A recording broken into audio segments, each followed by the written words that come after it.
আজ রমজানের শেষ দিন অথবা রাত্রে আপনারা যদি আল্লাহ তাআলার এই নামটি ১০০ বার পড়েন, আপনার জীবনে কখনোই অভাব অনটন থাকবে না।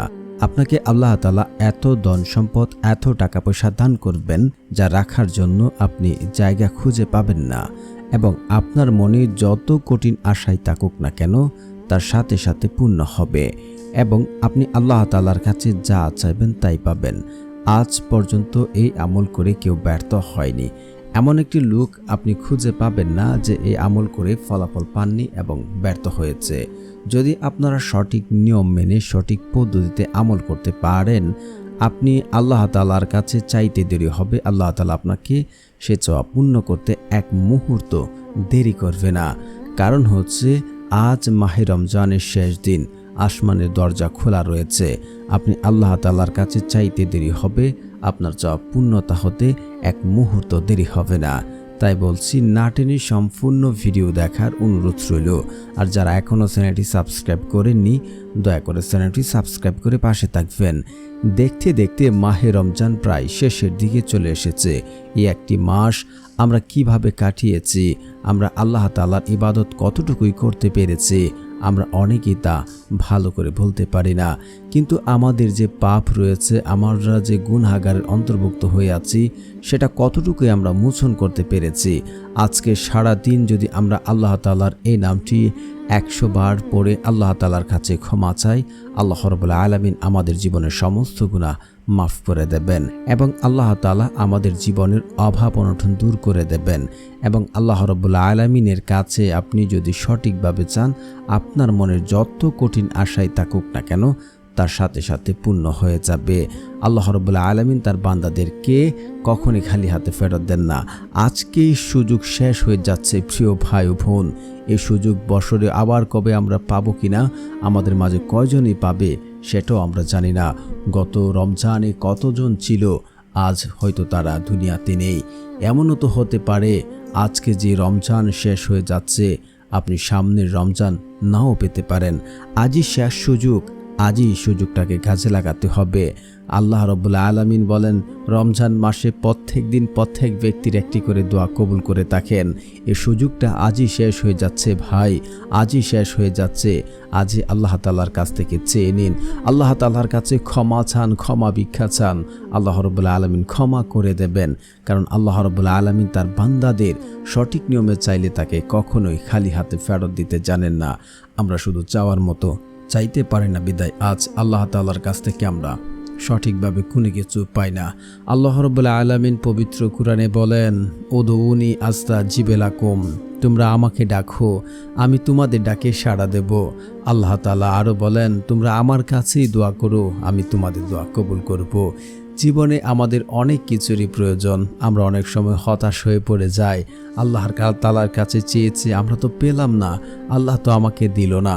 এমন অনেক কিছু নিয়ে আমরা হতাশে পড়ে যাই। কখনোই জীবনে হতাশ হবেন না। আল্লাহ তাআলার কাছে শুকরিয়া আদায় করবেন। যে বান্দা আল্লাহ তাআলার কাছে যা পেয়েছে তা নিয়ে যদি শুকরিয়া আদায় করে, আল্লাহ রাব্বুল আলামিন তার ধন সম্পদ বাড়িয়ে দেন। আর যদি সে না শুকরিয়া আদায় করে, আল্লাহ আমার কাছে অমুক নেই তমুক নেই, আমি এটা পেলাম না সেটা পেলাম না, যদি সে না শুকরিয়া আদায় করে, আল্লাহ তাআলা রাগান্বিত হন এবং তার থেকে তার রিজিকের সংকট করে দেন এবং তার রিজিক উঠিয়ে নেন। তো আল্লাহ রাব্বুল আলামিন আমাদেরকে কত রহম, কত দয়া করে দেখান। আল্লাহ রাব্বুল আলামিন যাকে ইচ্ছা তাকে অটল ধন সম্পত্তির মালিক বানিয়ে দেন, আবার যাকে ইচ্ছা তাকে অভাব অনটনে ফেলেন। আল্লাহ রাব্বুল আলামিন পরীক্ষা করেন। আপনার জীবনে যদি কোটি কোটি টাকার কামানোর আপনার জন্য আল্লাহ তাআলা লিখে রাখেন যে আপনি কোটি টাকার মালিক হবেন, আপনি 10 তলার বিল্ডিংয়ের মালিক হবেন, আপনি লক্ষ লক্ষ টাকা কামাই করবেন, সে টাকা, সে রিজিক আপনি যতক্ষণ পর্যন্ত ভোগ না করছেন, কামাই না করছেন, আপনি মৃত্যুবরণ করবেন না। কারণ হচ্ছে কেউ তার রিজিক পরিপূর্ণ না করে মৃত্যুবরণ করে না। আপনাকে আল্লাহ তাআলার কাছে চাইতে হবে, ক্ষমা চাইতে হবে। মাহে রমজান চলে যাচ্ছে, আমরা সামনের বছর পাবো কিনা তাও জানি না। তো আজকে এটাই শেষ সুযোগ।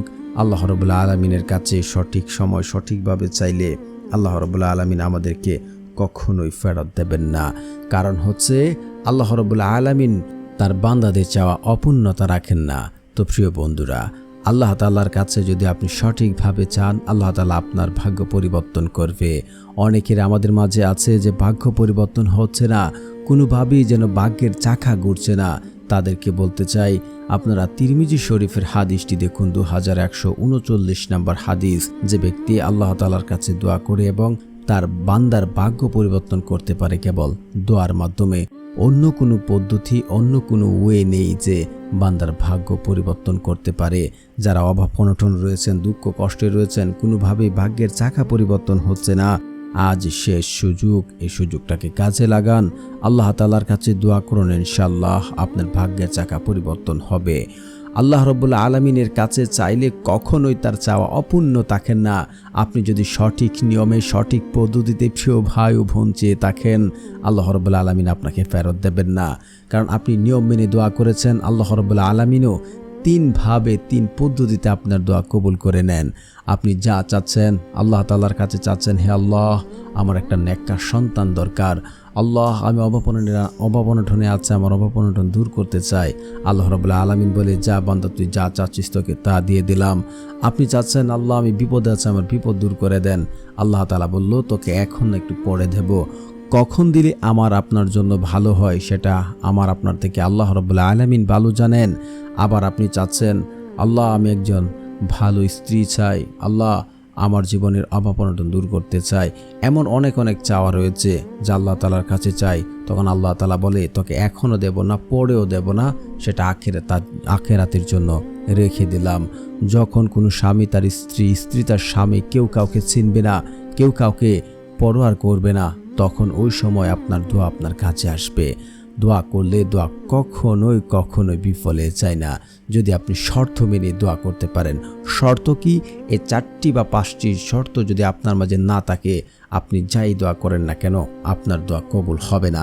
যেমন হচ্ছে, যে ব্যক্তি পিতা মাতার অবাধ্য সন্তান, তার দোয়া কবুল করা হয় না। আপনি যদি চান যে আপনার দোয়া দ্রুত কবুল হয়ে যাক, তাহলে আপনি অবশ্যই পিতামাতার খেদমত করবেন, তাদের সাথে ভালো ব্যবহার করবেন। দ্বিতীয়ত হচ্ছে, যে ব্যক্তি আত্মীয় সম্পর্ক চিহ্নিত করার দোয়া করে, তার দোয়া কবুল করা হয় না। যদি আপনি আত্মীয়দের সাথে সম্পর্ক ভালো না রাখেন, দোয়াতেও বলেন তাকে দেখতে চাই না, পছন্দ করি না, তাহলে আপনার দোয়াও কবুল করা হবে না। তৃতীয়ত হচ্ছে, যে ব্যক্তি হারাম খাবার খায়, তার দোয়া কবুল করা হয় না। আল্লাহ রাব্বুল আলামিন পবিত্র, তিনি পবিত্রতা পছন্দ করেন। আল্লাহ তাআলা পবিত্রতা পছন্দ করে থাকেন। যদি কেউ হারাম খাবার খায়, তার দোয়া কবুল করা হয় না। সর্বশেষ হচ্ছে, যে ব্যক্তি আমল করছে, দোয়া করছে, তাড়াহুড়া করছে, তার দোয়া কবুল করা হবে না। তাড়াহুড়া বলতে, আমি আল্লাহ তাআলার কাছে চেয়েছি, আল্লাহ তাআলার কাছে চাইলাম, আমি তো ফলাফল পেলাম না। আপনাকে বলতে চাই, আল্লাহ তাআলাই ভালো জানেন কখন আমাকে আপনাকে যেটা চাচ্ছি সেটা দিলে ভালো হবে, এবং যা চাচ্ছি হয়তো তা আমাদের জন্য ভালো নয়, সেটা আমাদের জন্য কল্যাণকর নয়। তাই আল্লাহ তাআলা দিচ্ছে না। কখন দিলে ভালো হবে এবং কিভাবে দিলে ভালো হবে, আল্লাহ তাআলাই ভালো জানেন। তাই কখনো হতাশ হবেন না, তাড়াহুড়া করবেন না। বান্দার দোয়া ততক্ষণ পর্যন্ত কবুল করা হয় যতক্ষণ সে বলে যে আমার দোয়া কবুল করা হলো না। এই কথা বললেই তার দোয়া আর কবুল করা হবে না। তো এই কয়েকটি শর্ত যদি আপনি মাইনে আমল করতে পারেন, আল্লাহর কসম করে বলছি আপনার দোয়া কবুল হবে ইনশাআল্লাহ। তো এখন কথা হচ্ছে, আমরা এগুলো করি না বা আমরা করবও না, তাহলে আজকের এই আমলটি কিভাবে করব? আমলটি করার জন্য সর্বপ্রথম, আজকে যেহেতু শেষ রমাদান, ইফতার বা আপনি সারাদিন যে কোনো একটি সময় নামাজ পড়ে, আসরের, জোহরের, মাগরিবের, এশারের যে কোনো একটি নামাজে পড়ে আপনারা উজু করে নেবেন। উজু করে এসে আপনার বসবেন, বসে একইন এবং বিশ্বাস রাখবেন আল্লাহ তাআলার কাছে। যদি আপনি নিজে নিজে শিওর হতে পারেন যে আমার দোয়া আল্লাহ শুনছে, আল্লাহ তাআলা আমার দোয়া কবুল করবে, আমি আল্লাহর কসম করে বলছি আপনার দোয়া কবুল হবে। কারণ একটি হাদিস এমন আছে, বান্দা আল্লাহর প্রতি যেমন ধারণা রাখেন, আল্লাহ ঠিক তার সাথে তেমন আচরণ করে থাকেন। অবশ্যই আপনাকে একইন এবং ইখলাসের সাথে কায়ম অনুবাক্যে কান্নাকাটি করে আল্লাহ তাআলার কাছে চাইতে হবে। আপনি চোখের পানি জমিনে ফেলার আগেই আল্লাহ রাব্বুল আলামিন আপনার দোয়া কবুল করে নেবেন ইনশাআল্লাহ। এখন কথা হচ্ছে, দোয়াটি দ্রুত কবুল হওয়ার জন্য আপনাদের অবশ্যই ইস্তেগফার পড়তে হবে। ইস্তেগফারের বহু ফজিলত রয়েছে। যে ব্যক্তি ইস্তেগফার পড়ে আল্লাহ তাআলা তার জীবনের অভাব অনটন দুঃখ কষ্ট সব কিছু দূর করে দেন এবং তাকে এমন জায়গা থেকে এমন উৎস থেকে রিজিক দান করেন যা সে কোনোদিন চিন্তা করেনি, কল্পনা করেনি। সুবহানাল্লাহ। যদি আপনি দুনিয়াতে কঠিন থেকে কঠিন বিপদে পড়ে যান, সেই বিপদ আপদ থেকে উদ্ধার হওয়ার জন্য আল্লাহ তাআলা কুদরতিভাবে পথ দেখিয়ে দেন। অবশ্যই আপনারা 100 বার ইস্তেগফার পড়বেন। আস্তাগফিরুল্লাহ, আস্তাগফিরুল্লাহ, আস্তাগফিরুল্লাহ, আস্তাগফিরুল্লাহ। তারপর আপনারা পড়ে নেবেন দুরূদ শরীফ, কারণ দুরূদবিহীন দোয়া কবুল করা হয় না। রাসূল সাল্লাল্লাহু আলাইহি ওয়াসাল্লামের উপরে যদি আপনি দুরূদ না পড়েন, তাহলে আপনার দোয়া কখনোই কবুল করা হবে না। তো অবশ্যই আপনারা দুরূদ শরীফ পড়ে নেবেন। যারা পারেন না আমার সাথে সাথে পড়ে নিন, শুনলেও হয়ে যাবে ইনশাআল্লাহ। আল্লাহুম্মা সাল্লি আলা মুহাম্মাদিউ ওয়া আলা আলি মুহাম্মাদ কামা সাল্লাইতা আলা ইব্রাহিম ওয়া আলা আলি ইব্রাহিম ইন্নাকা হামিদুম মাজিদ। আল্লাহুম্মা বারিক আলা মুহাম্মাদিউ ওয়া আলা আলি মুহাম্মাদ কামা বারাকতা আলা ইব্রাহিম ওয়া আলা আলি ইব্রাহিম ইন্নাকা হামিদুম মাজিদ। তারপর আপনারা আল্লাহ তাআলার এই শক্তিশালী নামটি 100 বার পড়ে নেবেন। তো প্রিয় বন্ধুরা, যারা এই চ্যানেলটি সাবস্ক্রাইব করবেন তাদেরও মনের আশা পূর্ণ হবে ইনশাআল্লাহ। কারণ যাদের মন ভালো তারা অন্যদের সহযোগিতা করেন, আল্লাহ তাআলা তাদের মনের আশা পূর্ণ করে থাকেন। আল্লাহ সুবহানাহু ওয়া তাআলা সেই শক্তিশালী নামটি হচ্ছে ইয়া আল্লাহু, ইয়া আল্লাহু, ইয়া আল্লাহু। এটাকে বলা হয় ইসমে আজম। আর ইসমে আজম পড়ে কেউ আল্লাহ তাআলার কাছে চাইলে আল্লাহ তাআলা তার চাওয়াকে অপূর্ণতা রাখেন না। সে যা চাবে আল্লাহ তাআলা তাকে তাই দান করবে। আপনারা যদি এই নিয়ম এবং এই শর্তগুলো মেনে যে আমল করতে পারেন, আল্লাহর কসম করে বলছি, আল্লাহ রাব্বুল আলামিন আপনার ধন সম্পদ দিন দিন বৃদ্ধি করে দেবেন এবং আপনার অভাব অনটন দূর করে দেবেন এবং আপনার মনের যে কোনো আশা পূর্ণ হবে ইনশাআল্লাহ। যদি একই এবং বিশ্বাস রেখে আমলটি করেন ইনশাআল্লাহ।